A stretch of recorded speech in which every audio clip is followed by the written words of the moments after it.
Foolish Toodles was standing like a conqueror over Wendy's body when the other boys sprang, armed, from their trees. "You're too late," he cried proudly. "I have shot the Wendy. Peter will be so pleased with me." Overhead, Tinker Bell shouted, "Silly ass!" and darted into hiding. The others did not hear her. They had crowded round Wendy, and as they looked, a terrible silence fell upon the wood. If Wendy's heart had been beating, they would all have heard it. Slightly there was the first to speak. "This is no bird," he said in a scared voice. "I think it must be a lady." "A lady," said Toodles, and fell a-trembling.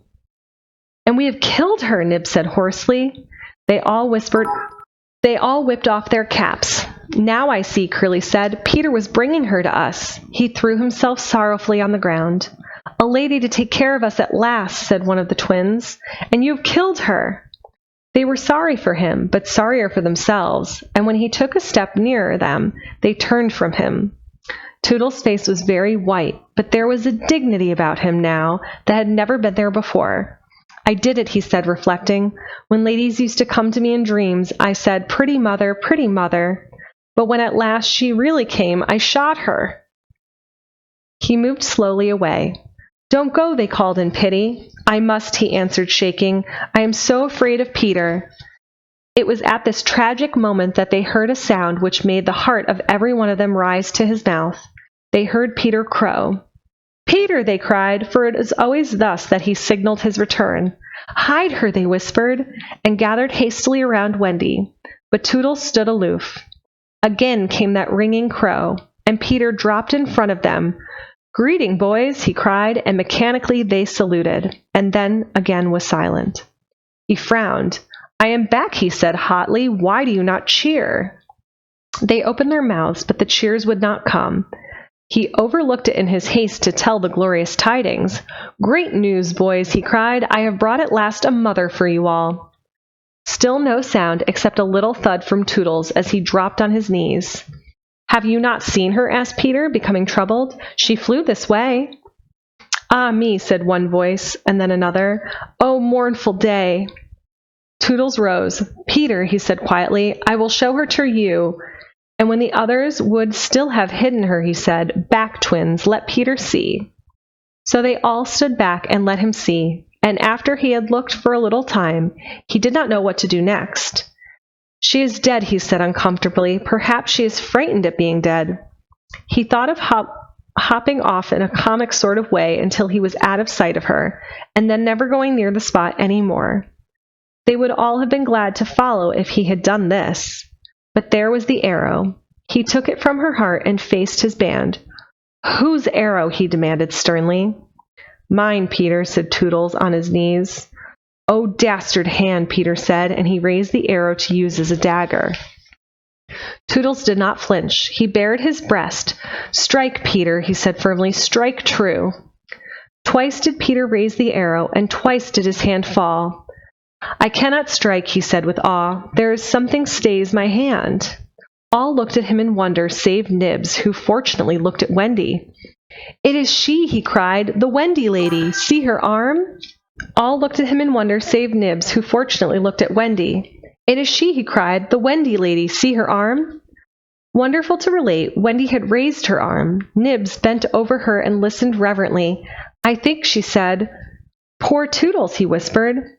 "She lives," said Peter briefly. Slightly cried instantly, "The Wendy lady lives!" Then Peter knelt beside her and found his button. You remember she had put it on a chain that she wore round her neck. "See," he said, "the arrow struck against it. It is the kiss I gave her. It has saved her life." "I remember kisses," Slightly interposed quickly. "Let me see it. Aye, that's a kiss."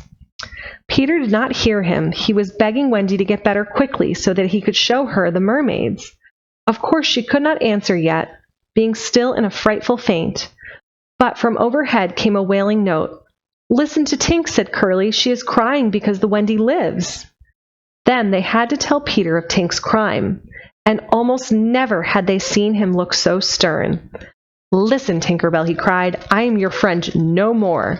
Be gone from me forever." She flew onto his shoulder and pleaded, but he brushed her off. Not until Wendy again raised her arm did he relent sufficiently to say, "Well, not forever, but for a whole week." Do you think Tinker Bell was grateful to Wendy for raising her arm? Oh dear, no. Never wanted to punch her so much. Fairies indeed are strange, and Peter, who understood them best, often cuffed them. But what to do with Wendy in her present delicate state of health? "Let us carry her down into the house," Curly suggested. I said slightly, "That is what one does with ladies." "No, no," Peter said, "you must not touch her. It would not be sufficiently respectful." "That," said Slightly, "is what I was thinking." "But if she lies there," Tootle said, "she will die." "Aye, she will die," Slightly admitted, "but there is no way out." "Yes, there is," cried Peter. "Let us build a little house around her." They were all delighted. "Quick," he ordered them, "bring me each of you the best of what we have. Gut your house. Be sharp." In a moment they were all as busy as tailors, the night before a wedding. They scurried this way and that, down for bedding, up for firewood, and while they were at it, who should appear but John and Michael? As they dragged along the ground, they fell asleep standing, stopped, woke up, moved another step, and slept again. "John, John," Michael would cry, "wake up! Where is Nana? John? And Mother?" And then John would rub his eyes and mutter, "It is true, we did fly." You may be sure they were very relieved to find Peter. "Hello, Peter," they said. "Hello," replied Peter amicably, though he had quite forgotten them. He was very busy at the moment measuring Wendy with his feet to see how large a house she would need. Of course he meant to leave room for chairs and a table. John and Michael watched him. "Is Wendy asleep?" they asked. "Yes." "John," Michael proposed, "let us wake her and go and get her to make supper for us." And as he said it, some of the other boys rushed on carrying branches for the building of the house. "Look at them," he cried. "Curly," said Peter in his most captainy voice, "see that these boys help in the building of the house." "Aye, aye, sir." "Build a house!" exclaimed John. "For the Wendy," said Curly. "For Wendy!" John said aghast. "Why, she's only a girl." "That," explained Curly, "is why we are her servants." "You, Wendy's servants?" "Yes," said Peter, "and you also. Away with them." The astonished brothers were dragged away to hack and hew and carry. "Chairs and a fender first," Peter ordered, "then we shall build the house round them." "I," said Slightly, "that is how a house is built. It all comes back to me." Peter thought of everything. "Slightly," he cried, "fetch a doctor." "Aye, aye," said Slightly at once, and disappeared, scratching his head. But he knew Peter must be obeyed, and he returned in a moment wearing John's hat and looking solemn. "Please, sir," said Peter, going to him, "are you a doctor?" The difference between him and the other boys at such a time was that they knew it was make-believe, while to him make-believe was true. Make-believe and true were exactly the same thing. This sometimes troubled them, as when they had to make believe that they had had their dinners. If they broke down in their make-believe, he rapped them on the knuckles. "Yes, my little man," anxiously replied Slightly, who had chapped knuckles.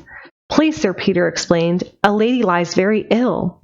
She was laying at their feet, but Slightly had the sense not to see her. "Tut, tut, tut," he said. "Where does she lie?" "In yonder glade." "I will put a glass thing in her mouth," said Slightly, and he made believe to do so, while Peter waited.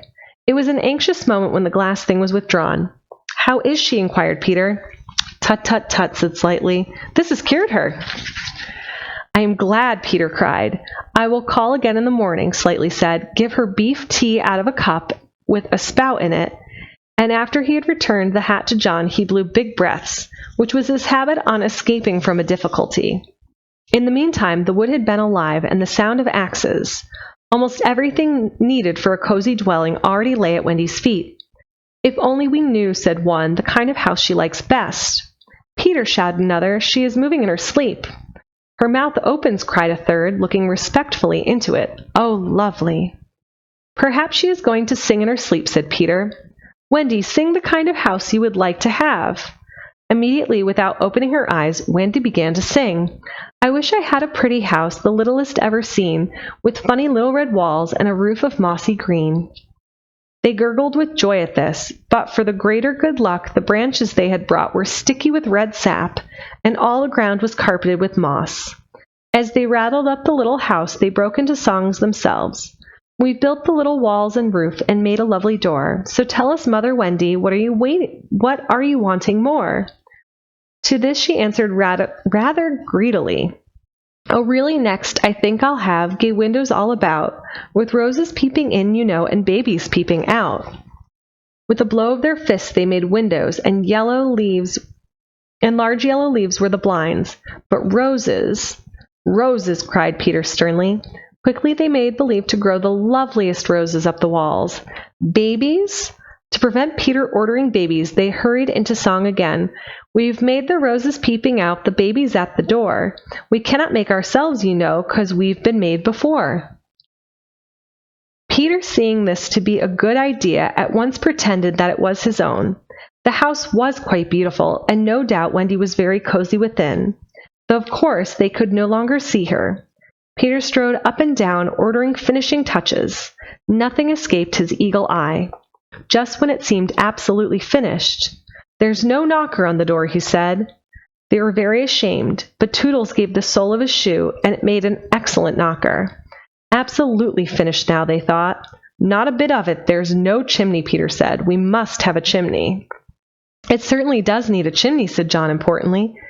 This gave Peter an idea. He snatched the hat off John's head, knocked out the bottom, and put the hat on the roof. The little house was so pleased to have such a capital chimney that, as if to say thank you, smoke immediately began to come out of the hat. Now really and truly it was finished. Nothing remained to do but knock. All look your best, Peter warned. First impressions are awfully important. He was so glad no one asked him what first impressions are, and they were all too busy looking their best. He knocked politely, and now the wood was as still as with a bright light, as still as the children, not a sound to be heard except from Tinker Bell, who was watching from a branch and openly sneering. What the boys were wondering was, would anyone answer the knock? If a lady, what would she be like? The door opened and a lady came out. It was Wendy. They all whipped off their hats. She looked properly surprised, and this was just how they had hoped she would look. "Where am I?" she said. Of course, Slightly was the first to get his word in. "Wendy, lady," he said rapidly, "for you we built this house." "Oh, say you're pleased," cried Nibs. "Lovely, darling house," Wendy said, and they were the very words they had hoped she would say. "And we are your children," cried the twins. Then all went on their knees, and holding out their arms, cried, "Oh, Wendy, lady, be our mother." "Ought I?" Wendy said, all shining. "Of course, it's frightfully fascinating, but you see, I am only a little girl. I have no real experience." "That doesn't matter," said Peter, as if he were the only person present who knew all about it, though he was really the one who knew least. "What we need is just a nice motherly person." "Oh dear," said Wendy. "You see, I feel that is exactly what I am." It is, they all cried. "We saw it at once." "Very well," she said. "I will do my best.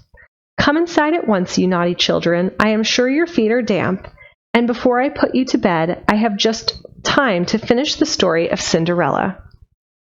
In they went.